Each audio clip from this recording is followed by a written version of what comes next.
Jean-Luc Mélenchon, bonjour. Bonjour. Bonjour. Et bienvenue sur Inter. La France est plongée dans la crise politique. Si le gouvernement Lecornu 2 a été nommé hier soir, la perspective d'une censure et d'une dissolution ne s'est toujours pas éloignée.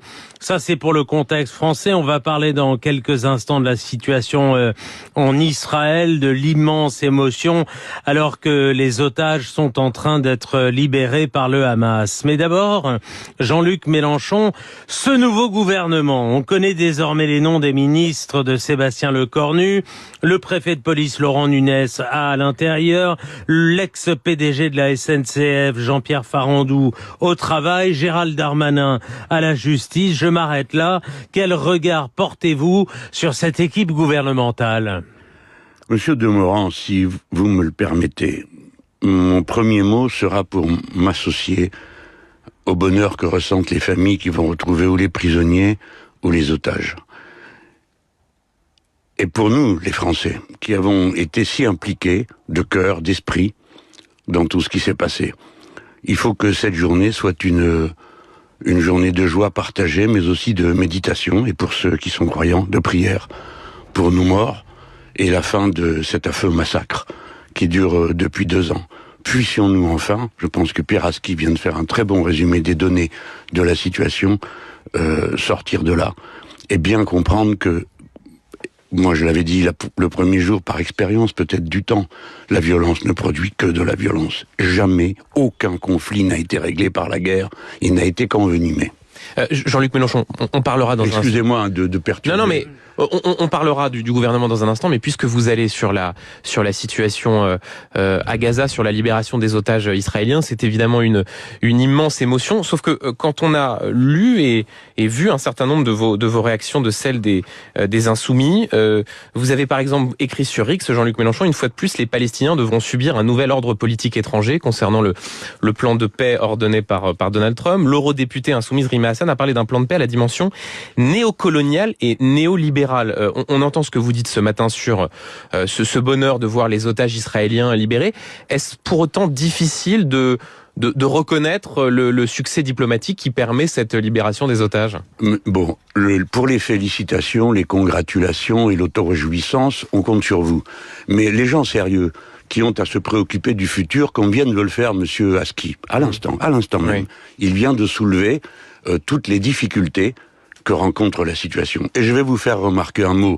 Monsieur Duhamel, je vous connais, vous êtes républicain et démocrate comme moi. Il y a un mot qu'on n'entend pas, c'est élection.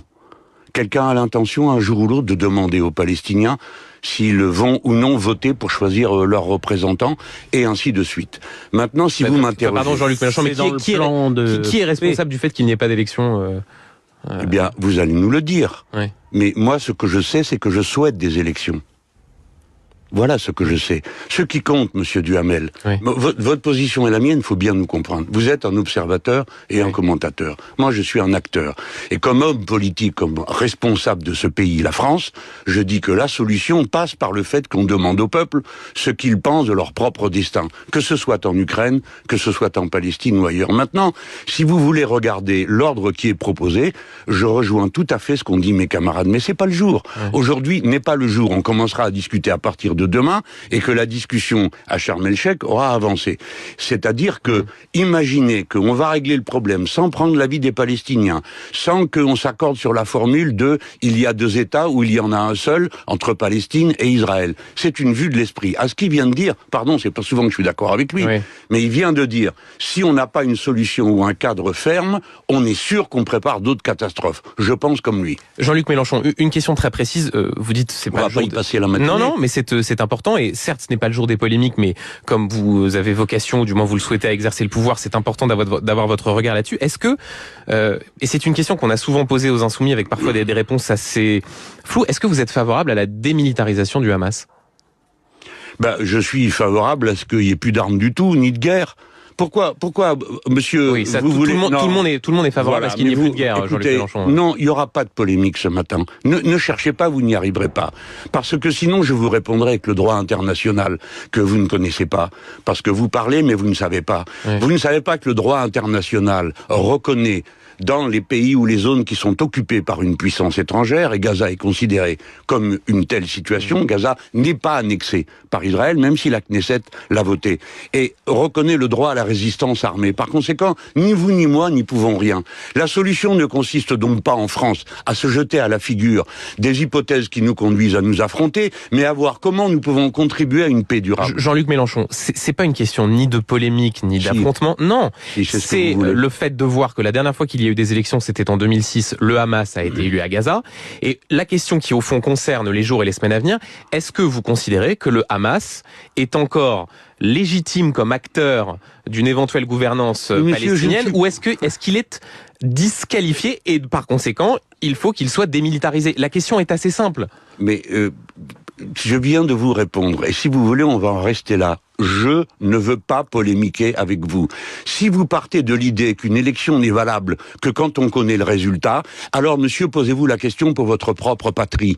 Puisqu'on passe notre temps à nous dire que toutes les élections sont dangereuses en France parce qu'il y a le Rassemblement national. Donc le Hamas n'est pas disqualifié, puisque vous dites ça dépendra du résultat des élections. Monsieur, je dirais ce que vous voulez. Ce sont les Palestiniens qui décideront, et tout ce que vous pouvez rajouter à votre radio n'y changera rien. Essayons pour une fois d'avancer en étant positif, en disant des choses qui prennent un peu de la hauteur, et pas de se transformer en une espèce de théâtre de guerre de second plan où s'affrontent des gens qui n'ont pas à tirer un coup de fusil. Monsieur Duhamel, avez-vous une idée de ce que c'est qu'un pays occupé? Avez-vous été voir à quoi ça ressemble? Savez-vous ce que c'est que 2 ans de guerre? C'est quelque chose de terrifiant. Et je crois, Jean-Luc Mélenchon, qu'on en parle assez largement sur cette antenne. Ce n'est pas le sujet. Mais simplement, je constate qu'à la question le Hamas doit-il déposer les armes ou pas, qui est une question assez simple, vous n'y répondez pas. Mais pardon, monsieur, vous ne m'avez pas posé cette question. Vous m'avez demandé s'il devait être démilitarisé. Oui. Je viens de vous répondre, je ne souhaite pas